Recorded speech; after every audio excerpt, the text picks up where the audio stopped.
Olá pessoal, tudo bem? Vamos para mais um vídeo direto ao ponto. Vocês perguntaram para mim, da onde vem, Daniel, tantos nomes de demônios? Já não basta aqueles que estão narrados na Bíblia, eu encontro nomes de demônios em tudo quanto é canto, em livros, e aqui pelo Brasil está pipocando um monte de demônio também. Da onde vêm esses nomes, né? São nomes verdadeiros? Vamos entender então como é que surgiram? Algumas dessas entidades, elas são citadas na Bíblia. Por exemplo, Abaddon. Abaddon seria aquele príncipe do abismo, né, onde vai liderar hordas daqueles seres metamórficos, né, que vão atormentar as pessoas por 5 meses. Eu já falei isso, está lá em Apocalipse, né, seria Abaddon ou Apolion, né? Isso é citado na Bíblia. Então, ok, temos Moloque, né, o próprio Apolion. O Asmodeu, ele está citado somente no Apócrifo, está no livro de Tobias, né, capítulo 3, é considerado o príncipe da luxúria e da corrupção, né? Asmodeu. Leviatã é citado lá no livro de Jó. Belial, ele é considerado a 78ª entidade citada na Goétia, né? Não vem ao caso explicar o que é Goétia, nada disso, porque não é esse o propósito do vídeo, ok?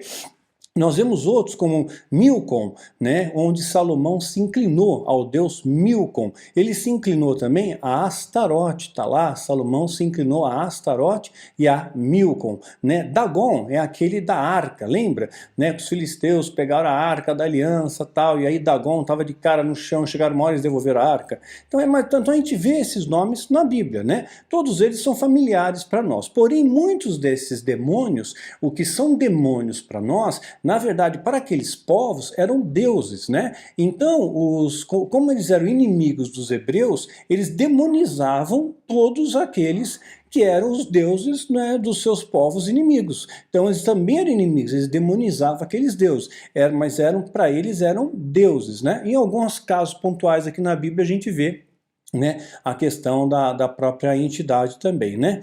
Então, somente nós vamos observar na Bíblia, uma vez só, Jesus fazendo uma pergunta, perguntando o nome do demônio. Não que Jesus tivesse interesse no nome, em forma alguma, mas para nos trazer uma lição, uma informação. Ou seja, qual é seu nome? Legião. Porque somos muitos, uma legião romana tinha 6.000 homens, então pelo menos 6.000 demônios sobrepujavam aquela vida. Isso nos faz entender então que muitos demônios podem sobrepujar uma única vida, né? Uma coisa um tema que eu já falei inclusive em aula, né, em curso aqui da nossa célula Primavera, né, e também já gravei um vídeo sobre esse tema aí também, né. Então veja bem, esses daí vão estar na Bíblia, né? A gente vai entender na Bíblia, mas muitos deles, lembrando, eles eram entidades, eram deuses para os outros povos, tá, que foram demonizados pelos hebreus, pelos judeus, porque eram seus inimigos, ok? Tudo bem até aí, né? Então o nome não foi dito, e nenhuma vez quando Jesus ele pergunta o nome do demônio, ele manda, sai dele e acabou. Manda embora o demônio e não importa o nome do demônio. Só que aí o que acontece? Começaram a surgir um monte de demônios aqui no Brasil, né? Claro, culto da cultura, desse sincretismo todo que tem no Brasil, começaram a surgir uma série de demônios. Demônios esses, cujos nomes foram obtidos por entrevistas. Entrevista com o demônio. Vamos fazer um bate-papo com o demônio, a gente não tem o que fazer, vamos fazer aqui uma roda viva com o demônio, vamos fazer uma coletiva com o demônio, para saber informações a respeito dele. Eu já vi, inclusive, demônio pedindo oferta na igreja, né? Então, a gente vê cada uma, né? Bom, então aí começa a entrevistar o demônio, que é o pai da mentira. Aí chega lá, qual que é o seu nome? Exu Caveira. O que você faz, Exu Caveira? Eu sou principado do emagrecimento, faço emagrecer, né? O Exu Caveira. Aí vai ter um monte de gente querendo ir atrás do Exu Caveira, né? Aí você pergunta lá, qual é o seu nome, demônio? Pombagira. Ué, mas a pomba não voa? Não, essa pomba gira. Ok, se o demônio falou que a pomba gira, tá falado. Não vamos discutir com o demônio, essa pomba gira. E acabou, pronto, né? Mas pomba, na verdade, voa, né? Aí você pergunta pro demônio, demônio, qual é o seu nome? Tranca a rua, o que você faz? Sou principado do engarrafamento, em especial especial, meu poder aumenta em feriados prolongados no caminho da praia. Né? Então, quer dizer, cada coisa estranha, esdrúxula, né? E aí vai perguntar, qual que é teu nome? Zé Pilintra. O que você faz? Ensino trapaça para os pastores, né? Aí os pastores tá amarrado, já não fala, não fala desse Zé Pilintra mais não, né? Aí vai chegar uma outra lá, qual que é teu nome? Maria Padilha. O que você faz? Eu sou a principada das quadrilhas. Mas não é Maria Padilha? Não é quadrilha. Ah, mas ninguém sabe a diferença, então deixa a quadrilha mesmo. Quer dizer, ou seja, estou brincando aqui, mas o fato é verdade, é que muitas dessas entidades, elas surgiram mediante entrevistas com demônios, que é o pai da mentira, que nunca vai te falar a verdade. Então, veja bem, você não precisa saber o nome do demônio para mandar ele embora. Você simplesmente tem que ter autoridade para usar um nome que está sob todo o nome, que é o nome de Jesus, para expulsar um demônio. Simplesmente isso, né? Então você não precisa saber o nome do demônio e nem o que ele faz para expulsá-lo em nome de Jesus, desde que você tenha autoridade espiritual, né? Eu tenho aula até a respeito disso, de autoridade espiritual, para você realmente poder exercer essa autoridade espiritual, né? Não se está carteirado no demônio, não adianta nada, né? Olha só o que acontece aqui numa situação muito típica, tá? Mostrar como o demônio ele pode estar camuflado e ele pode muitas vezes ele pode te enganar, até mesmo turvando o seu discernimento espiritual. Certas caças de demônios são muito sagazes, o bicho é inteligente. Olha só o que aconteceu aqui. E aconteceu que, indo nós à oração, estão indo para a oração, hein? Olha só, a motivação já indo para a oração. Nos saiu ao encontro uma jovem que tinha espírito de adivinhação, a qual, adivinhando, dava grande lucro aos seus senhores. Veja bem, a adivinhação é condenada pela Bíblia, tá? Então, a adivinhação ela fazia era coisas triviais, tá? Coisa que eu mesmo poderia fazer, né? Usando elementos básicos aí, você pega e fala, você teve um grande problema na vida, quem não teve?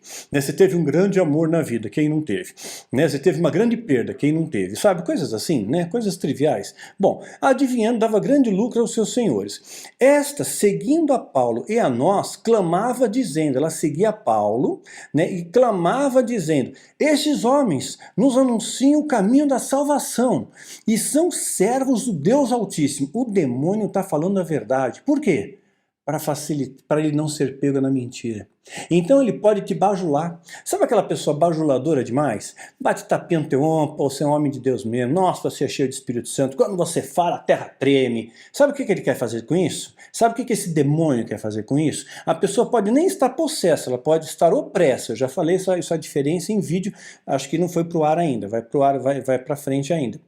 Então, ela pode estar sendo opressa ali, não possessa, mas ele está tentando encher sua bola, está tentando colocar em você orgulho, soberba, altivez, né? Então, com você começa a se achar, puxa, é mesmo, né? Eu não sabia disso de que você está falando, não. Mas quando você ora, nossa, você não sabe o que acontece. Eu senti até um tremor de terra aí quando você orou, né? Então a pessoa começa a se achar, e aí pronto, o orgulho precede a queda, né? E essa mulher estava atacando exatamente Paulo nesse ponto, dizendo a verdade, mas exaltando demais, sabe, puxando muito o saco, exagerando demais. Isso ela fez por muitos dias, Olha só, o discernimento, e Paulo não era qualquer um, o discernimento de Paulo, ele foi enganado por diversos dias, talvez ele até desconfiasse, mas ele talvez pensasse, não, mas ela não está falando a mentira, o demônio fala mentira, né? Mas esse demônio ele está falando somente a verdade, mas com um pretexto, para enganar, para sobrepujar, para colocar orgulho, soberba, altivez, porque a humildade precede a honra, mas o orgulho a queda. Mas Paulo, perturbado, depois de dias, perturbado, virou-se e disse ao espírito, qual é teu nome? O que você está fazendo aí? Não. Virou-se ao espírito e disse, em nome de Jesus te mando que saias dela. Ponto. Né? E na mesma hora saiu. Atos 16, de 16 a 18. Simples assim, poderoso assim, mandou embora, não precisa saber nome, não precisa saber o que faz, principado do que, mas não importa, acabou o problema, manda embora em nome de Jesus, teve autoridade, tem autoridade, ponto final. Teve retaliação, claro, às vezes os demônios te retalham e às vezes Deus permite a retaliação Por quê? Não porque Deus descuidou de você, você não usou a armadura da fé, ou porque você não usou o escudo da fé, ou porque você falhou. Deus às vezes permite para que você aprenda a lutar. Qual a melhor maneira de aprender a lutar? Lutando. Né? Eu pratico arte marcial, eu sei o que eu estou dizendo, né? Qual a melhor maneira de se aprender a andar de bicicleta? Andando de bicicleta.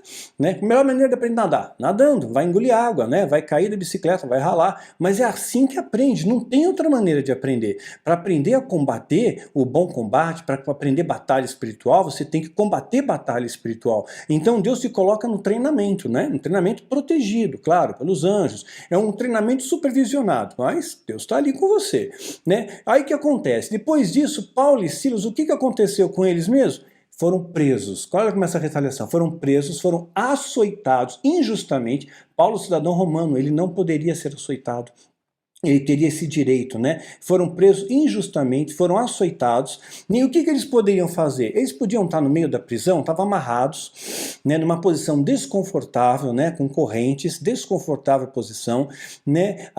Tinham apanhado, tinham sido presos injustamente, né, por nada, e de repente eles podiam reclamar. Olha, mas Deus ele não abençoa o murmurador, mas aquele que em tudo dá graças. Claro, eles não iam ser hipócritas e dizer, obrigado, Senhor, por essa chibatada, isso aqui está doendo mesmo. Não.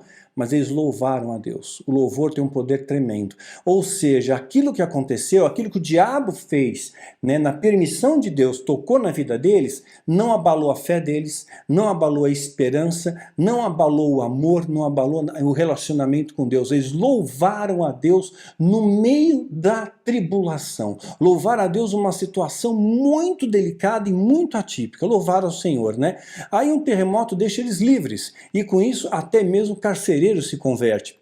No final da história, os magistrados, que eram as pessoas mais poderosas naquela cidade, sabendo que eles eram romanos, eles mesmos foram pessoalmente pedir desculpas a eles e soltaram eles da prisão, né? Então, o que eles fizeram? Eles não reclamaram. Então não reclame, porque o diabo às vezes ele retalha em você para que você reclame, para que você murmure, para que você perca a autoridade espiritual quando você murmura, né? Então, não permita que a sua fé esmoreça, né? Independente do que aconteça, se aparentemente eu tive uma derrota. Não. Deus está te treinando. Às vezes é necessário sim você cair para aprender a levantar. É necessário aprendizado. Então em tudo dai graças, né? Então essa é a questão que você tem que guardar hoje no seu coração, tá bom? Em tudo dai graças e não deixe o diabo tocar em você. Aí sim você não dá legalidade para o diabo. É isso? Papo de hoje feito, papo reto, direto ao ponto, nome de demônios, não precisa saber o nome, tá? Só mandar embora o nome de Jesus, se tiver autoridade, manter a autoridade, ok? E se vier retaliação, não se curve ao demônio, continua louvando a Deus e Deus te dá livramento. Que Deus te abençoe e te guarde, gente, até o próximo.